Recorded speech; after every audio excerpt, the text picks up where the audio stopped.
Ya, selamat malam pemirsa. Ya, saat ini saya masih berada di Gunung Kemukus ya, Sragen, Jawa Tengah dan masih bersama Pak Subandi. Sugandi atau Subandi? Subandi. Subandi, seorang peziarah juga yang berasal dari Tangerang, Banten. Subandi. Ini ingin menceritakan kejadian mistis diantaranya dan sedikit banyak beliau itu mengetahui tentang sejarah tempat ini yang menurut beliau itu ada dua versi. Coba Pak Subandi ceritakan yang versi pertama seperti apa menurut jenengan Pak? Kalau secara Pangeran Samudro itu ada di buku itu kan ada dua versi. Versi pertama bahwa uh, satu bahwa Pangeran Samudro itu dicintai oleh ibu tirinya. Ibu kandungnya apa ibu tirinya Pak? Ibu tirinya. Ya, terus? Karena rasa Hmm. cintanya ibu sama Pangeran Samudro seolah-olah mengadakan suatu uh, tindakan yang di luar batas antara orang tua dengan anak. Ya, Yang versi yang lain, kejadian itu sebetulnya tidak ada. yang benar. Yang benar sebetulnya itu tidak ada. Bahwa itu hanya bahwa ibunya itu sangat sayang pada Pangeran Samudro, sehingga pada waktu sakit Pangeran Samudro itu dirawat dan seperti anaknya. Dan pada waktu itu Pangeran Samudro uh, disuruh pergi dari tempat orang tuanya untuk mengaji di pondok. Setelah lulus dari pondok kajian Sunan Kalijogo, akhirnya kan dia merantau ke arah Solo ini, sehingga di daerah Ngebuk, terus daerah Doyong itu Pangeran Samudro ada satu musibah pribadi sakit, sehingga mereka mengalami guncangan fisik, lebih berupa jalannya sempoyong sempoyong sempoyong sempoyong. Dia istirahat di Bu, sehingga desa itulah disebut desa Bu. Karena Samudro pada waktu itu mencari saudaranya, sehingga dia jalankan semboyong sana semboyong sini, sehingga desa itu dikasih nama dengan para leluhur kita itu desa Doyong, dan itu nggak jauh dari lokasi Pangeran Samudro. Di lokasi tempat kejadian nggak jauh. Sebenarnya itu hanya apa, merawat, hanya merawat, karena saking cintanya kedua ibu pada waktu Pangeran Samudro itu meninggal itu kan direngkuh gitu ya, direngkuh, dirangkul, dan mereka mengucap siapapun yang ziarah tempat Pangeran Samudro akan dikabulkan kajiannya. Nah di sini kajiannya harus mendalam, kajiannya harus mendalam. Jadi kabulkan kajiannya itu kan yang positif bukan negatif. Nah kalau negatif itu kan sudah bermiskat sama jin kan gitu. Sehingga perasaan secara fisik mereka ziarah ya kan, tapi secara gaib mereka sudah bersekutu sama jin. Ini sampai sekarang pun masih banyak terjadi ziarah yang begitu, tapi tidak secara vulgar, hanya secara pribadi. Dengan syarat harus membawa pasangan gitu Pak ya. Untuk pasangan itu hanya sifatnya pribadi gitu. Enggak, ini kan sudah di khalayak umum. Ya, tapi mungkin Hmm. mungkin ada yang percaya begitu, ada yang tidak, tapi masih banyak yang begitu, tapi tidak di tempat di sini. Itu kan di sini juga dekat apa tempat hiburan. Tempat apa? Di sini kan apa tempat hiburan wisata, jadi tidak ada yang apa ya pasangan ya. Kalau berpasangan paling ya apa ya roh bareng tapi tidak mengadakan begitu enggak ada. Nah, di sini ada kelebihannya bahwa waktu saya ziarah itu memang terjadi uh, pergeseran menghadap 90 derajat. Enggak, itu sudah. Jangan diangkat lagi. Yang lainnya aja. Coba jenengan Ya, ceritakan. pada waktu itu saya juga ya melihat bayangan, Mm-mm. bayangan jalan. Apa itu? Sosok apa itu, Pak? Itu sosok yang apa? Putih.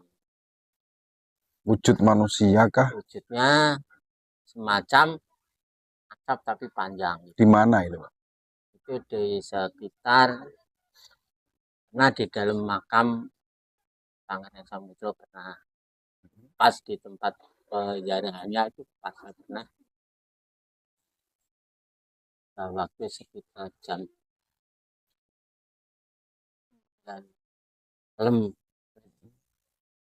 diseram di luarnya itu sekitar jam 2:30 3 itu ada penampakan tapi berupa bayangan bayangan putih jalan. Hanya hanya penampakan atau menampakkan wujud nyata gitu? Sekelebat bayangan saja. hanya hanya penampakan sekelebat bayangan semacam asap jalan gitu. Itu memang ada itu. Apakah sering penampakan itu muncul di tempat itu, Pak? Ya itu tergantung apa tergantung personil Enggak, penjara. maksudnya gini. Kesaksian ini kan hanya jenengan sendiri yang jenengan alami atau ada orang lain yang mengalami hal serupa? Oh, itu banyak yang mengalami Warga tapi sini tidak atau para ya, pesiaroh? semua penjara itu mendapatkan penampakan tergantung apa tergantung pada saat itulah kita bagaimana menjalankan jaroi. Dan penampakan itu tidak di Gunung Kemukus saja, di tempat manapun pasti ada. Contohnya saya waktu jarah di Mbah Husen di Pangkalan 1 Bekasi itu ada penampakan itu beberapa seorang tadi jalan celana komprang pakai baju pangsi ke opera itu melihat itu ada cuma penampakan berbeda-beda setiap tempat ziarah. Berarti jenengan ketika melakukan aktivitas ziarah dimanapun tempat itu sering dijumpai makhluk-makhluk astral gitu ya? Anggaplah itu makhluk astral ya, karena hanya sekelebat bayangan gitu Pak ya. Tidak menampakkan wujud aslinya gitu. Nah, itu tergantung tetap ada penampakan itu ada cuma tergantung pada kondisi saat itu tergantung apa alam di situ. Nah alam ini sangat mendukung gitu kan. Alamnya masih religi tidak terkontaminasi dengan dunia-dunia lain itu penampakan berwujud manusia itu ada. Tapi kalau terkombinasi dengan dunia-dunia lain itu biasanya berwujud dengan bayangan. Ya, jenengan berarti apa ya namanya pecinta makam-makam keramat gitu Pak ya. Sering melakukan ziarah-ziarah di tempat-tempat yang dianggap itu tempat leluhur ya. Sampai mana saja Pak jenengan pulang melakukan Saya ziarah gitu? tidak banyak cuma saya berurutan aja.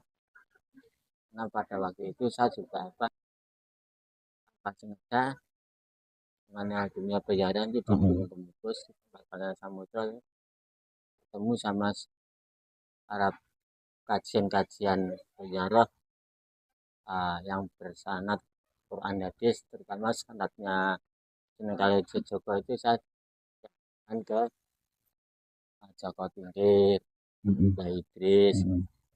Pangkalan 11 sama Bekasi. Itu yang bersanad dengan Sunan Kalijogo. Yang sering jenengan datangi ya. Ya, Terus eh, dengan melakukan aktivitas seperti itu, apa yang jenengan rasakan? Maksudnya ada ketentraman batin kah atau punya setelah melakukan kegiatan itu rutin, jenengan misalnya mencari usaha itu lebih mudah gitu. Pasti ada lah ya kalau perbedaan atau perubahan gitu, Pak, secara signifikannya. secara secara lahiriah kita ada keuntungan satu, Hmm. batin kita lebih tenang. Kedua, kita tidak mudah tergoyahkan dengan situasi dan kondisi Itu zohiriyah, Pak. apa Zohiriyah ya, namanya. situasi dan kondisi yang ada di masyarakat. Contohnya kita lebih lebih sensitif lah apa untuk menalaknya hoax yang ada di masyarakat. Terus uh, kita juga tidak mudah terprovokasi karena kondisi uh, politik atau ekonomi yang ada. Di hati lebih tegar gitu ya. Terus yang lebih menguntungkan lagi kita bisa membantu sama orang-orang yang membutuhkan. Maksudnya, Soalnya pada orang yang apa tidak punya kepercayaan diri, kita bisa memotivasi. Terus orang yang apa ada kelainan, kita bisa membersihkan badannya. berarti Bapak ini punya kelebihan ya, bisa tulung gitu ya, memberikan pertolongan pada orang-orang yang kena misalnya gangguan jiwa atau penyakit, bisa menolong orang yang sakit atau mengobati orang yang sakit itu ya. Saya nggak bisa, Hmm. cuma ah, dengan izin Allah kalau mereka sedang apa bercurhat Hmm. Hmm. beberapa kali, dengan izin Allah kita hanya memberikan saran aja. Tidak pakai sembur suwo atau apa gitu, Ah, doa-doa gitu. kita hanya memberikan apa pandangan, kamu harus pakai mengamalkan ini, anu ini. Saran gitu, nggak Tapi pakai mereka harus memperlakukan amalan-amalan atau gimana, apa mereka harus memperlakukan karena menjalankan. menjalankan. Hmm. Kalau kita memberikan sesuatu mereka tidak menjalankan, sama aja kita mendorong mobil mogok. Ya kan kalau misalnya orang sakit kan obatnya harus apa yang pasti gitu, Pak. Kalau misalnya ada orang yang minta tolong, Pak ini saya perut saya sakit, terus jangan kasih saran harus minum ini obatnya ini gitu ya. Nah, kalau saya ini Pak, kita contohnya kayak Mm-mm. dulu pernah jadi pada orang kita. Mm-mm. Oh ini hati saya kalau kadang-kadang kayak suruh. Mm. Nah, kadang kalau lagi marah kok kayak kesurupan bunyinya anu orang lah. Mm. Itu udah beberapa kali begitu curhat baru kita apa kasih saran, Mm. kita tanya keluarganya bagaimana silsilahnya. Nah, baru kita apa? Kita mandiin.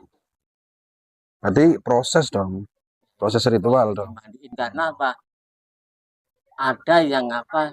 Dulunya orang tuanya atau kakeknya, ya kan, Mm. mempunyai suatu ajimat sehingga ajimat itu tidak disadari bahwa itu efeknya keturunan. Efeknya keturunan memang jimat itu tidak apa? Tidak dipakai, taruh di atas Mm. lemari apa itu ada efeknya kepada turunan. Ada efeknya ya. Ada efeknya. Karena di situ kan ada jinnya.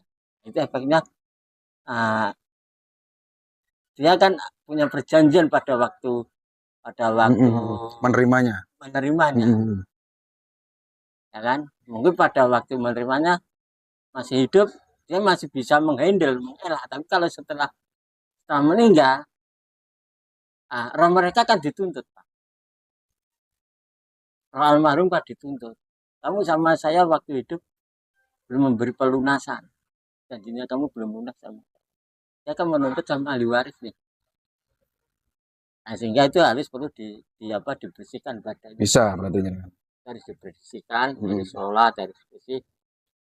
Jadi dengan izin Allah, insya Allah itu mereka akan steril kan.